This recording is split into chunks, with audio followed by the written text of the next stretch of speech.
Ну что, привет, Сю. Приветствую всех. В этом видео мы погрузимся в его культурное богатство, пройдемся по его улицам, познакомимся с его историческими достопримечательностями и узнаем о его современной атмосфере. Приятного просмотра! Ну что, мы в одном из самых значимых и прекрасных мест в Сеуле. Гyeongbokgung. Погнали посмотрим, что за дворец.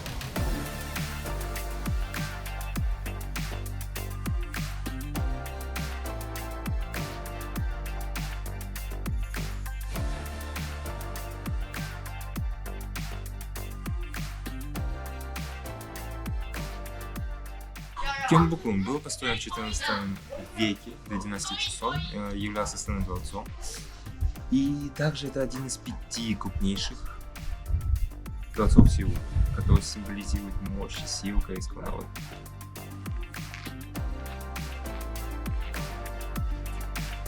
Вас встретят величественные залы, внушительные павильоны и красиво оформленные сады. Ну и куча свободного места для песка.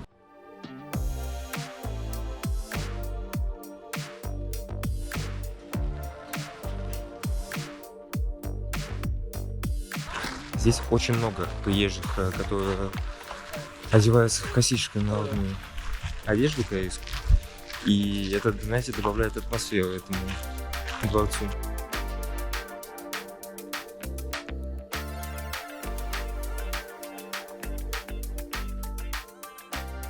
Одним из самых известных мест во дворце Gyeongbokgung является главный дворцовый зал, называемый Гимджонджон.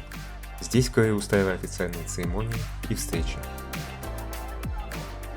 Перед посещением дворца подумайте над тем, если вы хотите сделать фоточки, то найдите корейскую народную одежду. Не пожалейте. Будете выглядеть немного странновато, но... Фото. Пиздец.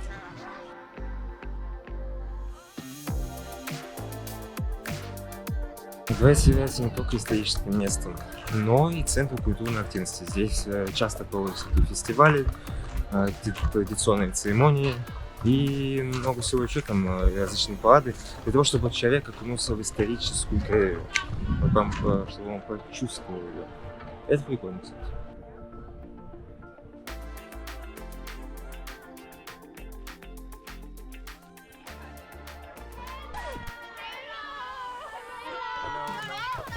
You're so handsome. 야 돌아와.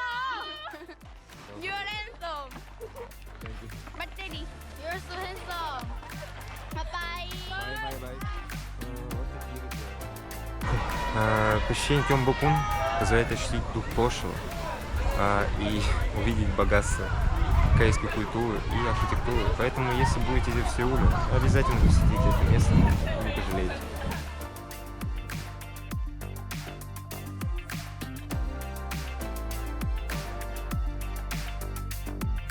Очередное удивительное место, которое мы с вами посетим, это будет Бахчон Ханок Village.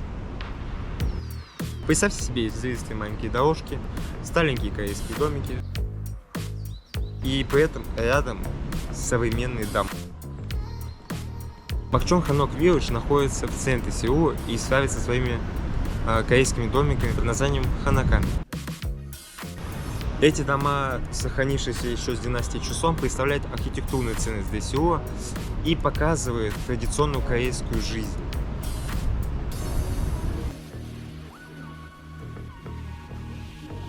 Прогуливаясь по улочкам Бахчон Ханок Village, вы окунетесь в атмосферу прошлого. Вас окружат деревянные крыши, декоративные фасады и множество маленьких двориков. Каждый дом имеет свою историю и олицетворяет уникальную корейскую культуру. Бахчон Ханок Village – это не только популярное место для туристов, но и живой центр корейской культуры и искусства. Бахчон Ханок Village – это место, где встречаются традиции и современность, и где вы сможете ощутить атмосферу старой Кореи. Здесь каждая улочка и каждый дом представляют собой неповторимую историю и вдохновляют гостей на погружение в корейскую культуру и наслаждение ее красотой.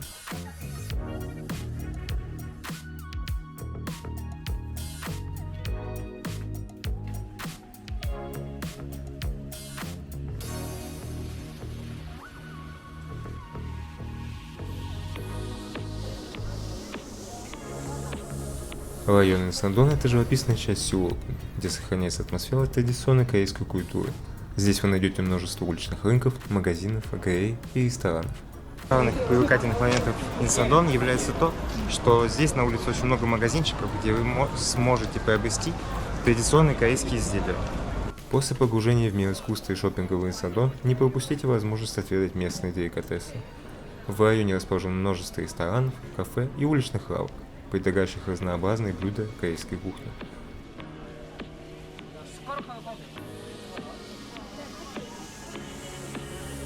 Инсандон – это еще одно место, где современность соседствует с традицией, и вы сможете почувствовать дух корейской культуры и насладиться ее богатством. Прогулка по улочкам, осмотр магазинов, посещение галерей и проба местных вкусностей сделают ваше путешествие по Сеулу еще более захватывающим и запоминающимся.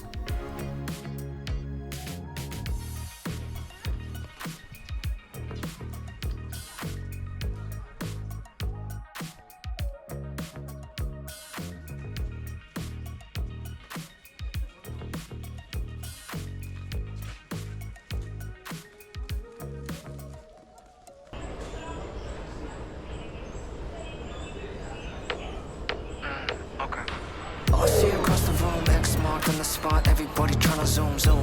But this is casual, another night. Торговый квартал Мёндон. Здесь очень много различных стритфуда местного.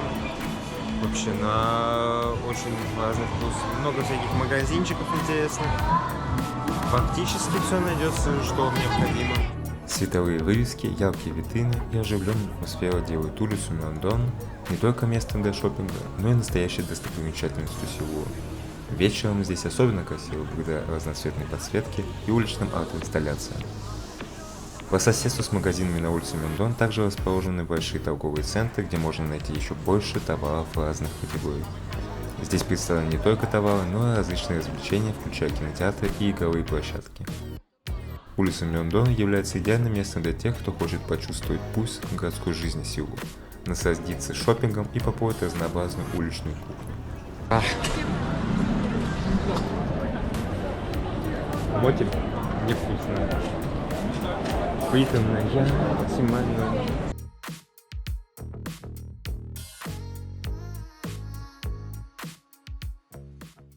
Подниматься на НСУ Тавол.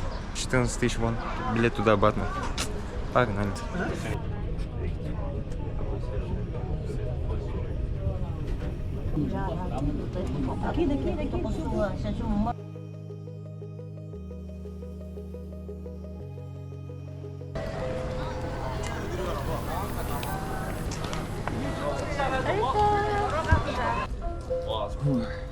Ну что, на фуникулере поднялись. Сейчас будем подниматься на НСУ Тавол. Высота 239 метров. Так что погнали.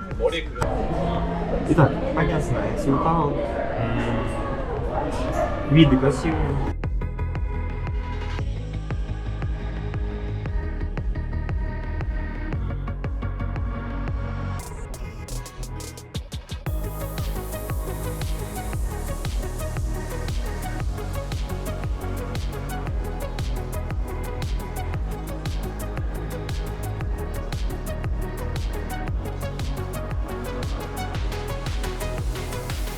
Это получается этаж 4F. Я вот сама сверху, это чуть-чуть этаж пониже. Ну, тоже приятно.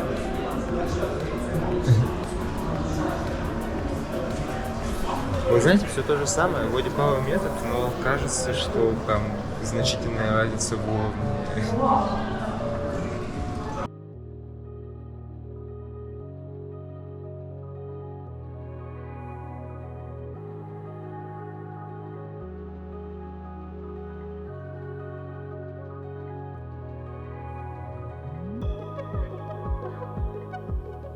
Знаете, сюда надо ехать явно на закате и лучше со второй половинкой, потому что закат здесь наблюдать явно будет в разы лучше, чем поехать днем или с утра. Плюс здесь есть место для романтика. Здесь вы можете купить замок и со своей второй половинкой сделать признание вечной любви. Так что парочки, пользуйтесь, но на закате. Сюда не надо.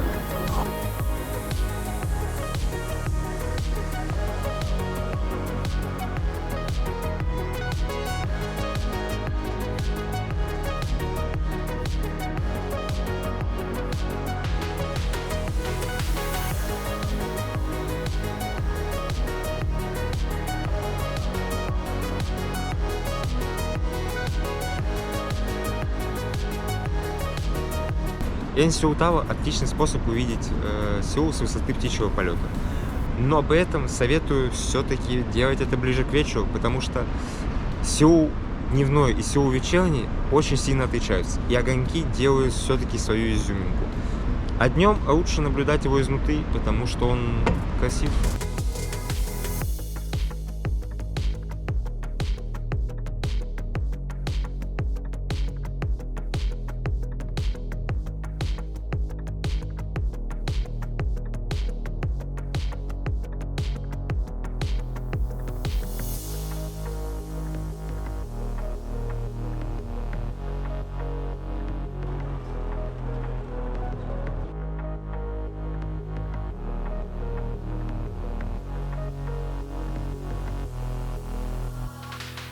Следующая часть нашего путешествия по Сеулу посвящена современной архитектуре города. Сеул славится своими инновационными и удивительными архитектурными комплексами, которые стали иконами современности. Давайте осмотрим некоторые из них подробнее. Одним из наиболее известных архитектурных шедевров в Сеуле является Nakdaemon Design Plaza, АЭС и площадь EDP, она позади меня, вот она. Этот современный комплекс разработан знаменитым архитектором Захар Хадид. Вот так она выглядит. Знакомьтесь. Пойдемте вовнутрь, а то тут дождик снаружи. Покажу вам, что внутри.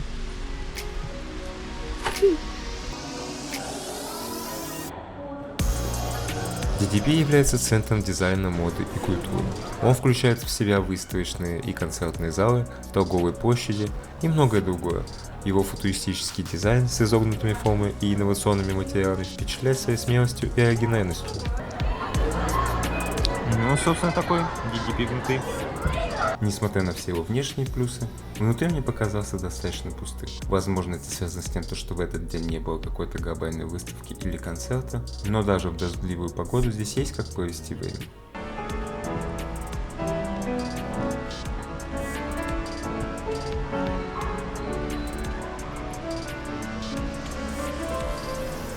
Еще одним примером современной архитектуры является Аота World Tower высотой 550 метров. Самое высокое здание в Корее на данный момент.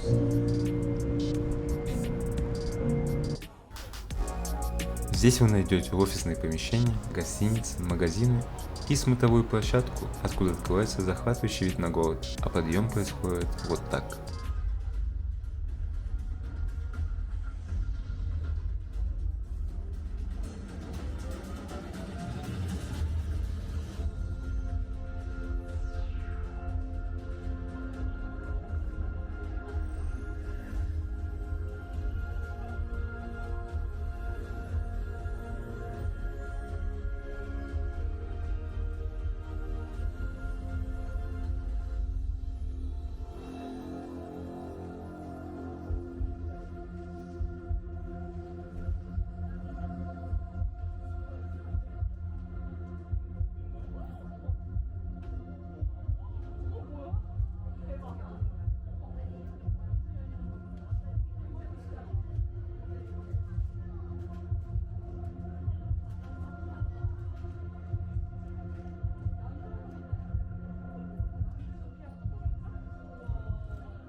Также рядом находится приятная прогулочная зона и парк аттракционов.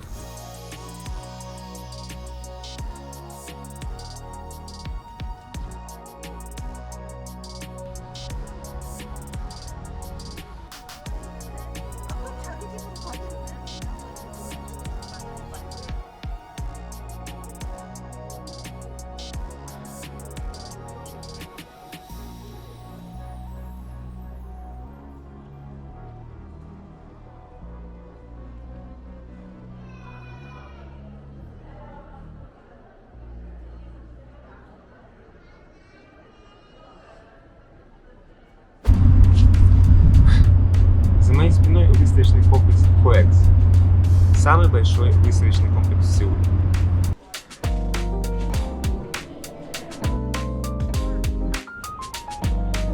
Так, COEX Mall — это крупнейший подземный торговый комплекс в Азии на данный момент. Здесь есть как корейские бренды, так и зарубежные, но премиум бренды, они в соседнем здании, Hyundai Tower получается. В этом здании у нас получается океанариум, кинотеатры, музей кимчи и просто различные фудкорты, различные магазинчики и все. И вот это красивейшая библиотека.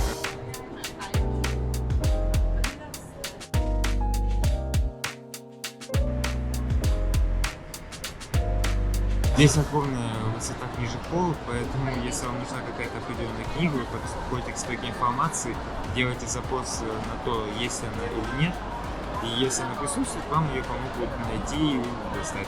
Если ее нет, ну, значит нет. Также вы можете почитать электронную версию книги, если знаете корейский. Только так, потому что на английском я, честно, не нашел.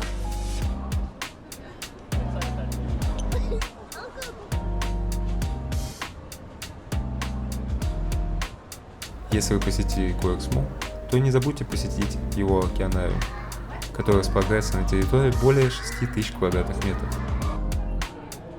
Этот океанариум представляет посетителям невероятную возможность окунуться в мир морских глубин и узнать о жизни под водой всех ее аспектов.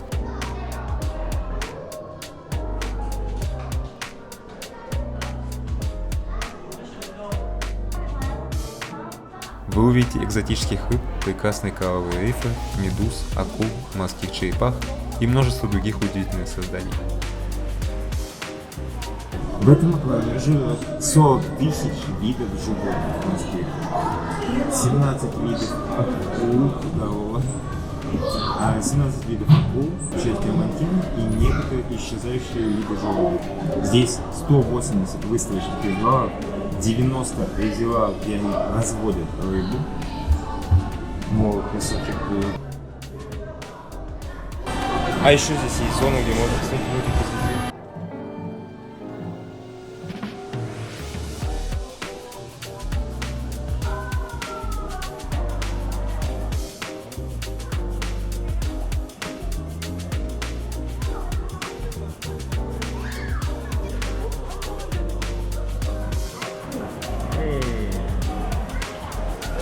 Поставь лайк за это видео.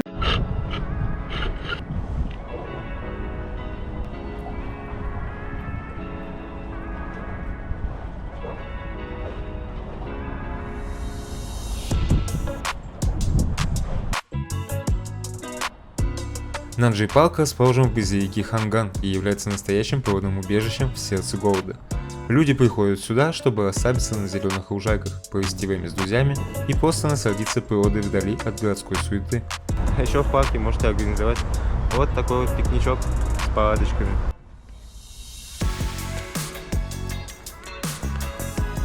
Можно еще было в бассейне покупаться на набережной зоне, но во время моей поездки он находится на реконструкции, по всей видимости. Если вы любите велосипедные прогулки, Нанджи Парк предоставляет разнообразные велосипедные тропы, которые позволяют вам исследовать парк и наслаждаться свежим воздухом. Одним аспектом, который связан с рекой Ханган, является фонтанное шоу, которое, скорее всего, я вам покажу вечером, если мы успеем на него. Так как фонтаны только вечером, можно перейти через дорогу и подняться на вершину, на которой находится Хануэй Парк. Там открываются удивительные виды на Сеул и реку Ханган. Вот с таким чудесным видом. Но забираться сюда пешочком так просто. Что можно сказать по поводу парка Хануэй? Там откроются отличные виды, там куча просторов и есть где погулять. Особенно для любителей высокой травы. Будет идеально, если вы попадете в него весной или осенью. А мы двигаемся дальше, к стадиону чемпионата мира. Когда я шел к стадиону чемпионата мира, мне по пути встретился уникальный объект. Вот как вы думаете, что это такое? Оказывается, это нефтяные резервуары, которые были построены после нефтяного кризиса в 1973 году. Эти огромные металлические резервуары служили для хранения нефтепродуктов и были секретными объектами, недоступными для обычных граждан. В связи с тем, что Южная Корея принимала чемпионат мира по футболу в 2002 году, нефтяное хранилище решено было закрыть и перенести, потому что оно находилось в непосредственной близости от стадиона чемпионата мира. После того, как резервуары стали ненужными, их трансформировали, и на этом месте сделали огромную парковку. В дальнейшем, в 2013 году, сеульцы приняли участие в вопросе о дальнейшей судьбе хранилища парковки, и было принято решение о создании большого общественного пространства парка. Работы начались в 2015 году, и в сентябре 2017 парк открылся.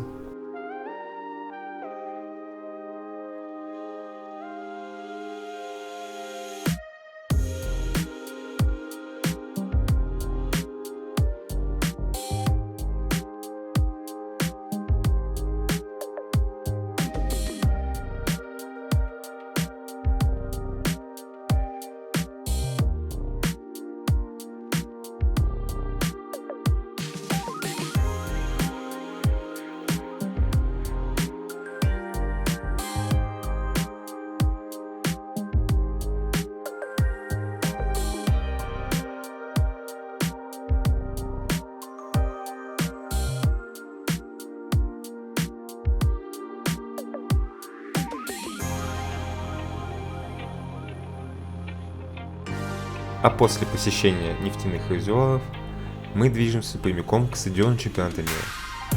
Все эти точки находятся достаточно близко друг к другу, поэтому можете посетить их в один день.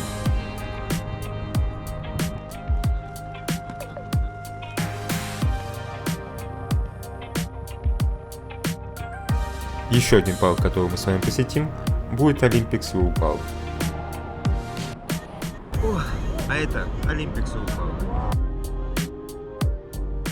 Этот парк был создан к Азиатским играм 1986 года и Олимпийским играм 1988 года. В парке расположены многочисленные спортивные сооружения, а также Олимпийский музей, Сеульский Олимпийский музей искусств, один из крупнейших в мире садов скульптур и многое другое. Про Олимпийский парк можно говорить много и долго, но я покажу лишь малый кусочек для того, чтобы у вас возникло желание приехать сюда.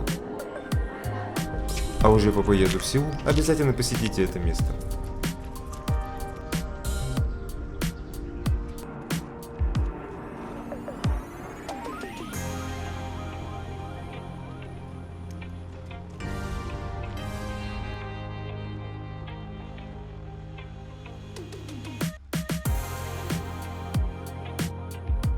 А дальше нас ждет самый длинный мост-фонтан в мире.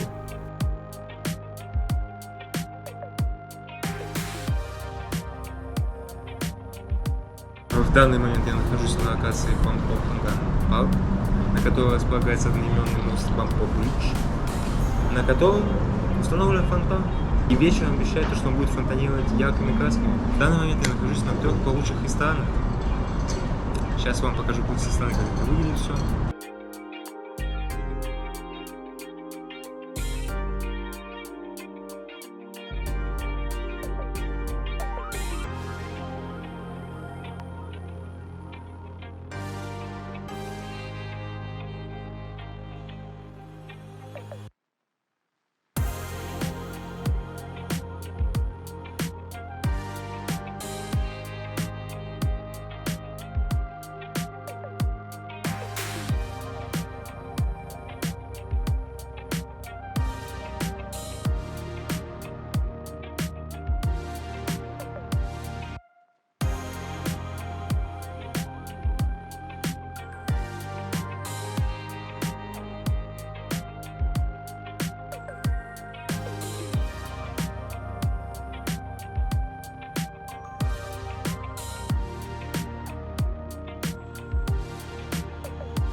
Я надеюсь, что это не... Так. Надеюсь, это небольшое видео про мое путешествие в Сеул вдохновит вас посетить этот уникальный город и вкусить все его прелести, даже те, которые не удалось вкусить мне. Подписывайтесь на канал, ставьте лайк, жмакайте колокольчик, пишите комментарии, оставляйте свое мнение. Постараюсь сделать больше контента. Надеюсь, вам понравилось. Пока. Hello. Здесь, кстати,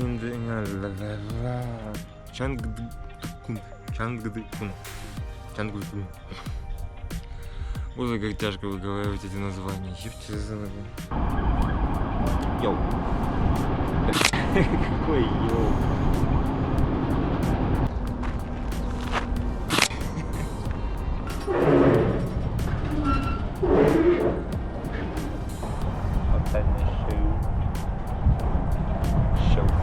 Show time.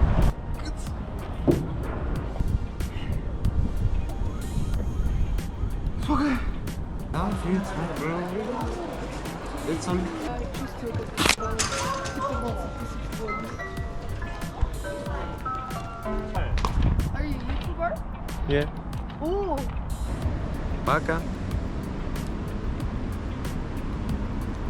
О, точно.